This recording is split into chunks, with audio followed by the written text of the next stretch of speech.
Hello ಸ್ನೇಹಿತರೆ, ಮತ್ತೊಮ್ಮೆ MN academy 2062 ವಾಹಿನಿಗೆ ಆತ್ಮೀಯ ಸ್ವಾಗತ. ನೋಡಿ ಸ್ನೇಹಿತರೆ, ನೇಮಕಾತಿ ಕುರಿತಂತೆ ಮತ್ತೊಂದು ಮಾಹಿತಿ ನಿಮ್ಮೊಂದಿಗೆ. ನೋಡಿ, ಕರ್ನಾಟಕ ಸರ್ಕಾರದ ನಡಾವಳಿಗಳ ಪ್ರಕಾರ ರಾಜ್ಯ ಸರ್ಕಾರದ ವಿವಿಧ ಇಲಾಖೆಗಳಲ್ಲಿ ಖಾಲಿ ಹುದ್ದೆಗಳ ನೇಮಕಾತಿಯ ಪ್ರಕ್ರಿಯೆಯನ್ನ ತ್ವರಿತಗತಿಯಲ್ಲಿ ಪೂರ್ಣಗೊಳಿಸಲು ಮತ್ತು 72,186 ಹುದ್ದೆಗಳಲ್ಲಿ ಯಾವ ಇಲಾಖೆಗಳಿಂದ ನೇಮಕಾತಿಯ ಅಧಿಸೂಚನೆಗಳು ಆಗಲಿವೆ, ಆ ಒಟ್ಟು ಇಲಾಖೆಗಳ ಲಿಸ್ಟ್ ಸಹ ಈ ಒಂದು ವಿಡಿಯೋ ಮುಖಾಂತರ ನೋಡ್ತಾ ಹೋಗೋಣ. ಹಾಗೆ ಮೊದಲನೇ ಬಾರಿಗೆ ನಮ್ಮ ವಿಡಿಯೋವನ್ನ ಸಬ್ಸ್ಕ್ರೈಬ್ ಮಾಡಿಕೊಳ್ಳದೆ ನೋಡ್ತಾ ಇರುವಂತಹ ಎಲ್ಲ ಸ್ಪರ್ಧಾರ್ಥಿಗಳು ಈ ಕೂಡಲೇ ನಮ್ಮ MN ಅಕಾಡೆಮಿ 2062 ವಾಹಿನಿಗೆ subscribe bell icon all in ಆಪ್ಷನ್ಗೆ ತಪ್ಪದೆ ಸೆಲೆಕ್ಟ್ ಮಾಡಿಕೊಳ್ಳಿ ಸ್ನೇಹಿತರೆ. ಮುಂಬರ್ತಕ್ಕಂತಹ 72,186 ಹುದ್ದೆಗಳ ನೇಮಕಾತಿಗಳ ಅಧಿಸೂಚನೆಗಳ ನೋಟಿಫಿಕೇಶನ್ಸ್ ಮೊದಲು ನಿಮಗೆ ರೀಚ್ ಆಗುತ್ತೆ ಅಂತ ಹೇಳ್ತಾ ಈಗ ಕ್ವಿಕ್ ಆಗಿ ಮಾಹಿತಿಗೆ ಬರೋಣ. ನೋಡಿ, 2023-24ನೇ ಸಾಲಿನಿಂದ ಇಲ್ಲಿವರೆಗೂ ಅಂದ್ರೆ 2026ರವರೆಗೂ ವಿವಿಧ ಇಲಾಖೆಗಳಲ್ಲಿ ಖಾಲಿ ಇರತಕ್ಕಂತಹ 40,009 ಹುದ್ದೆಗಳನ್ನ ಭರ್ತಿ ಮಾಡಲು ಆರ್ಥಿಕ ಇಲಾಖೆ ಸಹಮತಿ ನೀಡಿದೆ. ಇದು ನಿಮಗೆ ತಿಳಿದಿರಲಿ. ಜೊತೆಗೆ ಕಲ್ಯಾಣ ಕರ್ನಾಟಕ ಸ್ಥಳೀಯ ವೃಂದದಲ್ಲಿ ಖಾಲಿರ್ತಕ್ಕಂತಹ 32,177 ಹುದ್ದೆಗಳು ಅಂದ್ರೆ ಕಲ್ಯಾಣ ಕರ್ನಾಟಕ ಭಾಗಕ್ಕೆ ಶೇಕಡ ಪೈಕಿ 80ರಷ್ಟು ಹುದ್ದೆಗಳನ್ನು ಭರ್ತಿ ಮಾಡಲು ಈಗ ಎಕನಾಮಿಕ್ ಡಿಪಾರ್ಟ್ಮೆಂಟ್ ಈಗಾಗಲೇ ಪರಿಭಾವಿತ ಸಹಮತಿ ನೀಡಿರುತ್ತದೆ ಎಂಬುದಾಗಿ ಇಲ್ಲಿ ತಿಳಿಸಿದ್ದಾರೆ ಸ್ನೇಹಿತರೆ. ಓಕೆನಾ, ಇದು ನಿಮಗೆ ತಿಳಿದಿದೆ. ನೆಕ್ಸ್ಟ್, ಈ ಒಂದು ಹುದ್ದೆಗಳ ನೇಮಕಾತಿ ಪ್ರಕ್ರಿಯೆಯನ್ನ ತ್ವರಿತಗತಿಯಲ್ಲಿ ಪೂರ್ಣಗೊಳಿಸಲು ಅಧಿಕೃತ ಆದೇಶದಲ್ಲಿ ತಿಳಿಸಿರುವಂತೆ ಈ ಎಲ್ಲಾ ನೇಮಕಾತಿಗಳಿಗೆ 2 ಅಧಿಕಾರಿಗಳನ್ನ ಈಗಾಗಲೇ ನೇಮಕ ಕೂಡ ಮಾಡಿದೆ.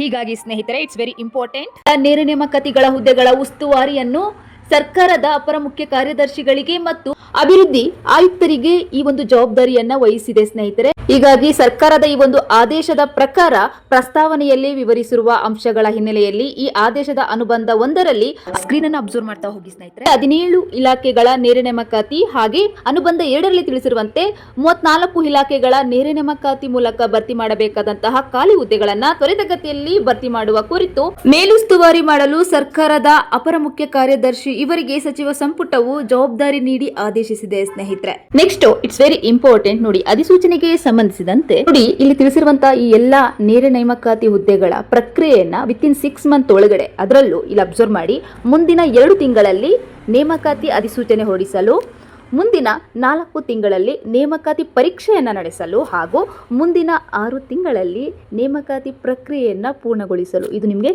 ಅರ್ಥ ಆಗಿದೆ ಅಂತ ಅನ್ಕೊಂತೀನಿ. ನೋಡಿ ಸ್ನೇಹಿತರೆ, 6 ತಿಂಗಳಲ್ಲಿ 2 ತಿಂಗಳು ನೋಟಿಫಿಕೇಶನ್ ಆಗುವಂಥದ್ದು, 4 ತಿಂಗಳಲ್ಲಿ ಎಕ್ಸಾಮ್ಸ್ ಕ್ಲಿಯರ್ ಆಗುವಂಥದ್ದು, ಒಟ್ಟಾರೆಯಾಗಿ ವಿತಿನ್ 6 ಮಂತ್ ಒಳಗಡೆ ನೇಮಕಾತಿ ಪ್ರಕ್ರಿಯೆಯನ್ನ ಪೂರ್ಣಗೊಳಿಸಿ ನೇಮಕಾತಿ ಆದೇಶವನ್ನ ಕಡ್ಡಾಯವಾಗಿ ಹೊರಡಿಸಲು ಎಲ್ಲಾ ಕ್ರಮಗಳನ್ನ ತೆಗೆದುಕೊಳ್ಳಲು ಈಗಾಗಲೇ ಸೂಚಿಸಿದೆ ಎಂಬುದರ ಅಪ್ಡೇಟ್ ಅನ್ನ ದಿನಾಂಕ 20 ಜೂನ್ 2026ರಂದು ಸಚಿವ ಸಂಪುಟವು ನೀಡಿದ ನಿರ್ದೇಶನದ ಅನುಸಾರ ಹೊರಡಿಸಲಾಗಿದೆ ಎಂಬುದರ ಬಗ್ಗೆ ಈ ಒಂದು ಸರ್ಕಾರದ ನಡಾವಳಿಗಳಲ್ಲಿ ಈ ಅಪ್ಡೇಟ್ ಅನ್ನ ತಿಳಿಸಿರುವಂತದ್ದು ಸ್ನೇಹಿತರೆ. ನೆಕ್ಸ್ಟ್ ಮೋಸ್ಟ್ ಇಂಪಾರ್ಟೆಂಟ್, ಅನುಬಂಧ 1 ಮತ್ತು 2ರಲ್ಲಿ ತಿಳಿಸಿರುವಂತಹ ಇಲಾಖೆಗಳ ಲಿಸ್ಟ್ ಅನ್ನ ನಾವು ಇಲ್ಲಿ ನೋಡ್ತಾ ಹೋಗೋಣ. ನೋಡಿ, ಅನುಬಂಧ 1ರಲ್ಲಿ ಬರ್ತಕ್ಕಂತಹ ಇಲಾಖೆಯ ಹೆಸರು 1ರಿಂದ 17, 1 ಕೃಷಿ ಇಲಾಖೆಯಿಂದ ಹಿಡಿದು 17 ಲಾಸ್ಟ್ವನ್ನು ಲೋಕೋಪಯೋಗಿ ಇಲಾಖೆ. ನೆಕ್ಸ್ಟ್, ಅನುಬಂಧ 2ರಲ್ಲಿ ಬರ್ತಕ್ಕಂತಹ ಇಲಾಖೆಗಳ ಹೆಸರು ನೋಡಿ, ನಿಮ್ಮ ಪ್ರಿಪರೇಷನ್ಗೆ ಬಹಳ ಇಂಪಾರ್ಟೆಂಟ್ ಆಗಿರುವಂತದ್ದು. ಇಲ್ಲಿ ತಿಳಿಸಿರುವಂತಹ ಅನುಬಂಧ 2ರಲ್ಲಿ ತಿಳಿಸಿರುವಂತಹ 34 ಇಲಾಖೆಗಳ ಲಿಸ್ಟ್, ಇದು ಅಧಿಸೂಚನೆ ಹೊರಡಿಸುವಂತಹ ಲಿಸ್ಟ್ ಇದಾಗಿರುತ್ತೆ. ಸೊ ಇಲ್ಲಿ ನಿಮಗೆ ಒಂದಷ್ಟು ಕ್ಲಾರಿಟಿ ಸಿಕ್ತು ಅಂತ ಭಾವಿಸ್ತೇನೆ ಸ್ನೇಹಿತರೆ. ನೋಡಿ, ಯಾರೆಲ್ಲ ಯಾವ ಇಲಾಖೆಯಿಂದ ಅಧಿಸೂಚನೆ ಆಗುತ್ತೋ ಇಲ್ವೋ ಅನ್ನುವಂತಹ ಅಭ್ಯರ್ಥಿಗಳಿಗೆ ಇಲ್ಲಿ ಡೌಟ್ ಇರೋದಿಲ್ಲ. ಸೊ ಸಾಧ್ಯವಾದಲ್ಲಿ ಈ ಒಂದು ಮಾಹಿತಿ ನಿಮಗೆ ಉಪಯುಕ್ತವಾದಲ್ಲಿ ನಿಮ್ಮ ಸ್ನೇಹಿತರಿಗೂ ತಪ್ಪದೇ ಶೇರ್ ಮಾಡಿ. ಹಾಗೆ ಅನುಬಂಧ 1, ಅನುಬಂಧ 2ರಲ್ಲಿ ತಿಳಿಸಿರುವಂಥ ಇದಿಷ್ಟು ಇಲಾಖೆಗಳಿಂದ ಅಧಿಸೂಚನೆ ಆಗುತ್ತೆ ಸ್ನೇಹಿತರೆ.